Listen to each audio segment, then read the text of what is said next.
நீங்கள் பார்த்துக் கொண்டிருப்பது தாமரை தமிழ் நியூஸ். உண்மையை உரைக்க. மீண்டும் நீலகிரி மலைப்பாதை போக்குவரத்து ஒரு வழி பாதையாக மாற்றம். நீலகிரி மாவட்டத்தில் ஆண்டுதோறும் ஏப்ரல் மே மாதங்களில் கோடை சீசன் நிலவி வருவது வழக்கம். இந்நிலையில் இந்த ஆண்டு கோடை சீசன் நிலவி வரும் நிலையில் உதகையில் மலர் கண்காட்சி, ரோஜா கண்காட்சி, பழ கண்காட்சி, படகு போட்டி உள்ளிட்ட கோடை விழாக்கள் நடைபெற்றது. இந்நிலையில் கடந்த ஏப்ரல் மாதம் 26ஆம் தேதி முதல் மே 31ஆம் தேதி நேற்று வரை ஒரு வழிப்பாதையாக உதகையிலிருந்து மலை பாதை வழியாக மேட்டுப்பாளையம் செல்லும் வாகனங்கள், கோத்தகிரி வழியாகவும், மேட்டுப்பாளையத்திலிருந்து உதகை செல்லும் வாகனங்கள் குன்னூர் வழியாகவும் செல்ல நீலகிரி மாவட்ட காவல்துறை அறிவித்திருந்தது.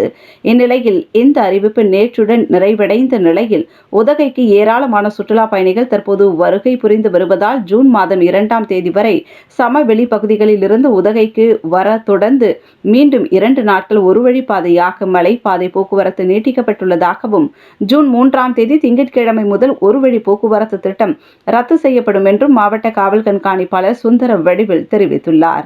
மேலும் இன்று மற்றும் நாளை உதகைக்கு வரும் சுற்றுலா பயணிகள் மேட்டுப்பாளையத்திலிருந்து குன்னூர் மலைப்பாதை வழியாகவும், உதகையிலிருந்து சமவெளி பகுதிக்கு செல்லும் சுற்றுலா பயணிகள் கோத்தகிரி மலைப்பாதை வழியாகவும் சொல்ல வேண்டும் என்றும் காவல்துறை தெரிவித்துள்ளார்கள்.